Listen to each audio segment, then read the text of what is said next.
Let me be completely clear with you right now. The United States is sitting on $39 trillion of debt, and the new Federal Reserve Chair has a plan, not a secret plan, not a conspiracy, a documented, historically proven plan that is going to quietly drain the purchasing power out of every single dollar you have saved, every pension you are counting on, every bank account you think is keeping you safe. This is not a prediction.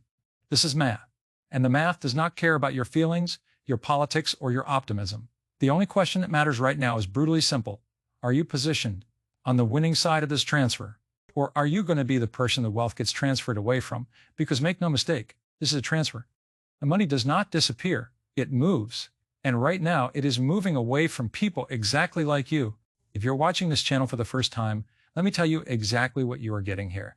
This is not financial entertainment. This is not someone in a suit telling you everything is going to be fine. This is the same institutional knowledge that Wall Street veterans spent decades accumulating, given to you directly, for free, because the access gap between Main Street and Wall Street is the single greatest financial injustice of our time. Hit subscribe right now. The information on this channel is worth thousands of dollars in advisory fees. You are getting it without paying a cent. And if you leave without subscribing, that is genuinely your first bad financial decision of the day. Now let us talk about the number that should be keeping every American awake at night and inexplicably is not. $39 trillion. That is the current United States national debt as of this year. And your brain is already glazing over because it cannot actually picture that number. So let me make it real for you, the way I learned to make numbers real, which is to translate them into something a human being can actually feel. If you spent $1 every single second around the clock from the moment Jesus of Nazareth was born until today, you would still not have spent a single $1 trillion. The U.S. owes 39 of those. Now, you might argue that a country is not a household, that sovereign debt works differently, and you would be partially right. But here's the number that makes all of that. Nuance, completely irrelevant, $1 trillion. That is what the United States will pay in interest on that debt this year alone. Not paying down principal, not investing in infrastructure, not funding schools or hospitals, just the rent on the money already borrowed. That interest bill now exceeds the entire United States military budget. It is larger than the education budget, and it is the second largest line item in the entire federal budget, and it is growing. The debt itself grew by nearly $3 trillion in the past 12 months alone. That is roughly $7 billion of new debt added every single day. While you watched this video, while you sat there deciding whether or not to take this seriously, the United States added more debt than most countries generate in an entire year of economic output. And here's the part that should make your stomach turn. Approximately $1 out of every 5 that you send to Washington in taxes goes directly to interest payments. You go to work, you earn money, the government takes a portion of it, and nearly 20 cents of every dollar collected does not build a road, does not pay a soldier, does not fund a school. It goes to the people who hold U.S. government debt. It is a river of money flowing permanently from taxpayers to creditors, and that river is getting wider every single year because the debt is compounding faster than the economy is growing. The debt to GDP ratio, which is the only honest way to measure a nation's debt burden, currently sits at approximately 101%.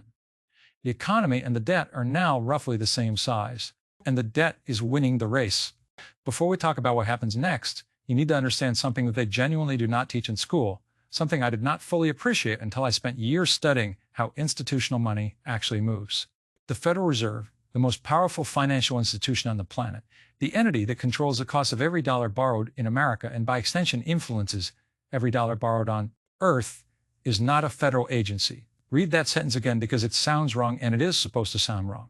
There is nothing federal about the Federal Reserve. The Fed is structured as 12 regional Federal Reserve banks, and those regional banks are, in the legal definition of the word, private corporations. This is not my opinion. This is not a conspiracy theory somebody cooked up in a basement. The Ninth Circuit Court of Appeals, in the case Lewis versus the United States, ruled explicitly that Federal Reserve banks are independent, privately owned, and locally controlled corporations. Corporations, companies, privately owned. Now, who owns them? The member banks do. The large commercial banks, the institutions you already know by name, hold stock in their regional Federal Reserve banks. And for that privilege, they collect a guaranteed 6% annual dividend. 6%, guaranteed by law forever, regardless of market conditions. You cannot get that from your savings account. You cannot get that from a treasury bond. Right now, it is a guaranteed return paid to the largest financial institutions in the country, funded ultimately by the monetary system itself. And it does not stop there. Each Federal Reserve Bank has a board of 9 directors. 6 of those 9 directors are elected directly by the private member banks. So when you hear that the Fed decided to raise interest rates, or the Fed decided to ease monetary policy, what is actually happening is that the institutions who benefit most from those decisions have literally placed their representatives inside the room where those decisions are made. They are not lobbying from the outside. They are not trying to influence the process from a distance. They are at the table. Now, I'm not telling you this to make you angry, although anger might be a reasonable response. I am telling you this because understanding who controls the system is the only way to understand why the system behaves the way it does, and more importantly, why it will keep behaving that way. The system is designed structurally to protect asset owners, and the people who own the most assets are not coincidentally the same people who sit on the Fed boards. Once you see the architecture of this machine, you cannot unsee it. And once you understand it, you stop being the person the machine runs over and start being the person who runs alongside. So now we get to the part that social media is screaming about and largely getting wrong, the so-called secret plan. Let me be precise here, because precision is how you make money and imprecision is how you lose. There's no secret plan. What there is a documented, historically proven policy tool called financial repression. And it is not a secret because it has been used before successfully and at scale. Here's the textbook definition, and you should write this down because it will be the most important financial concept you learn this year. Financial repression is when a government deliberately keeps interest rates below the rate of inflation for an extended period of time. That is it. That is the whole mechanism. It sounds simple. The consequences are anything but. Here is the mathematical reality of what happens when a government runs negative real interest rates for a decade or more. If inflation is running at 4% and the interest rate on your savings account is 2%, you are losing 2% of your purchasing power every single year in real terms. Your account balance goes up by 2%, but the things you need to buy go up by 4%.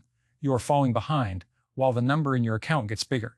That is the genius of financial repression. From a government's perspective, it is an invisible tax. No politician has to vote for it. No one has to raise your income tax rate. The value just silently drains out of your cash, out of your bonds, out of your fixed income savings, while the government's debt burden shrinks in real terms because the dollars they owe are worth less every year. And before you tell me this has never been done at scale, let me take you back to 1946. World War II has just ended. The United States has spent an almost incomprehensible amount of money winning that war, and the national debt stands at 106% of GDP, larger than the entire economy. Higher than it is today. People were terrified. The economists were warning of collapse. And then something extraordinary happened. By 1974, the debt to GDP ratio had fallen to just 23%, from 106 to 23, without a default, without austerity riots, without massive tax increases.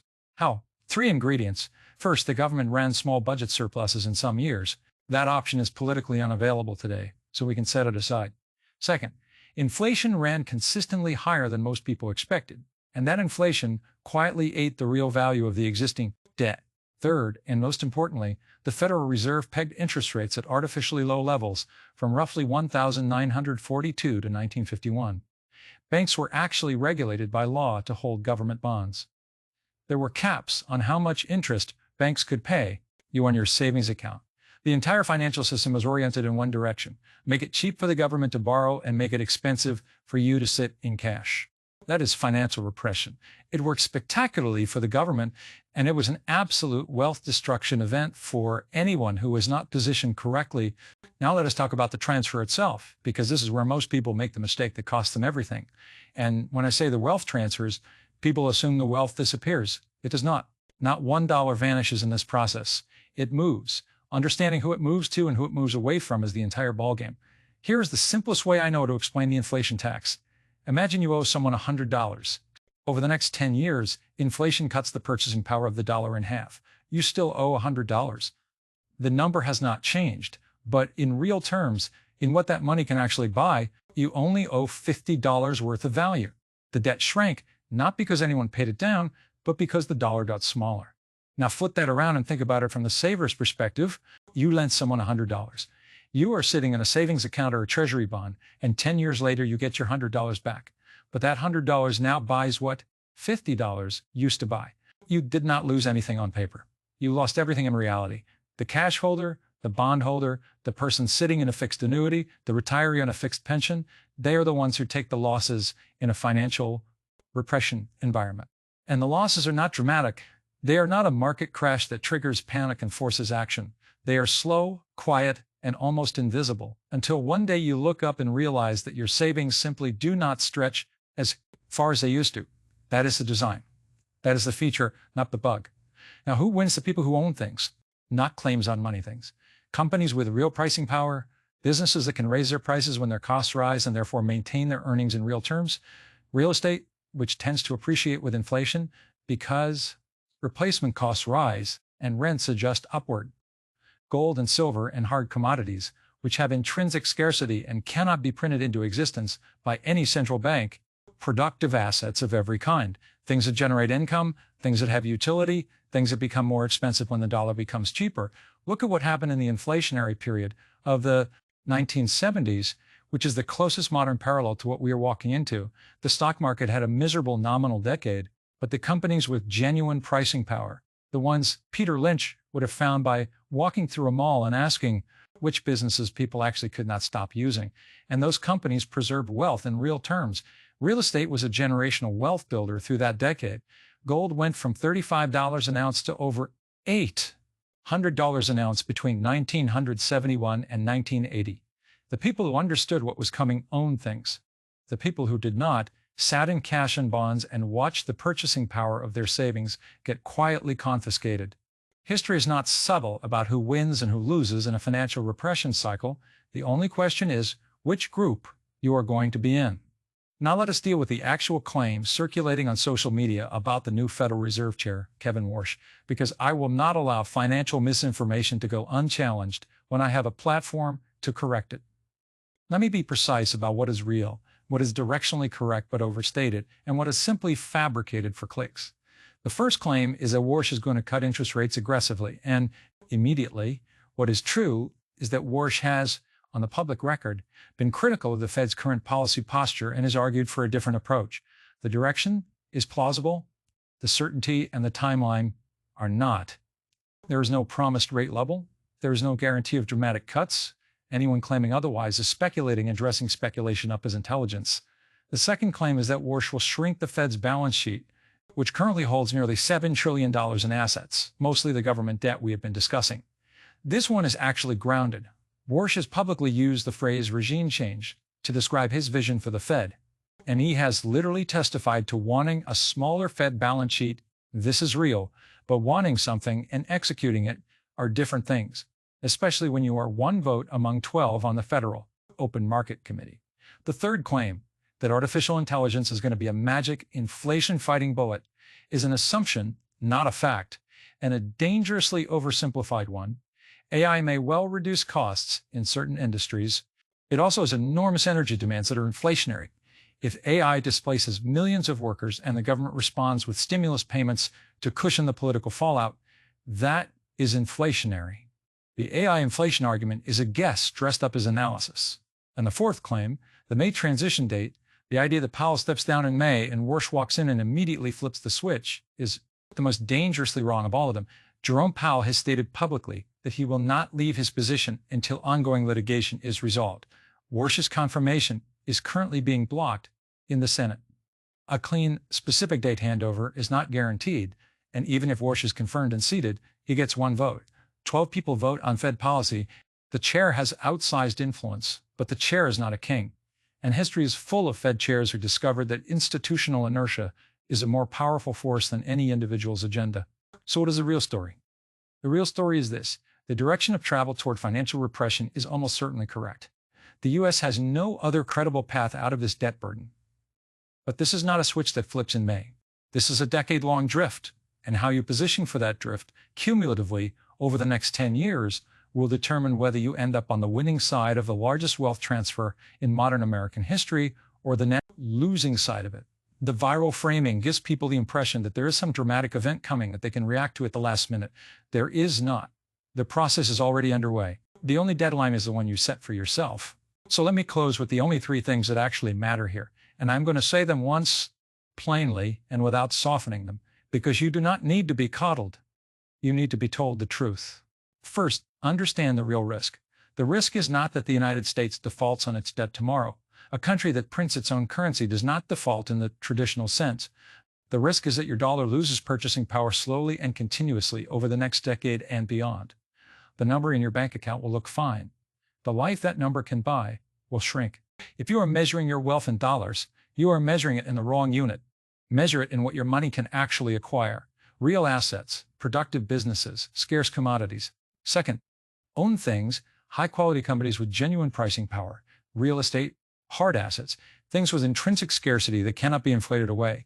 Concentration in any one of these will get you hurt. Sitting in cash or long-duration bonds will get you crushed. Diversified ownership of real, productive, scarce assets is how every serious institutional investor has navigated repression cycles throughout history. And third, do not freeze. The most expensive financial decision most people make is no decision at all. Doing nothing feels safe. It is not safe. It is a slow and certain loss that the wealth is moving. It is moving right now. The only variable is whether it is moving toward you or away from you. You are either the person this system is designed to benefit, or you are the resource it extracts from. There is no third option, no neutral ground, no comfortable middle. Make your choice, make it deliberately, and make it now. Because the clock on this has already started.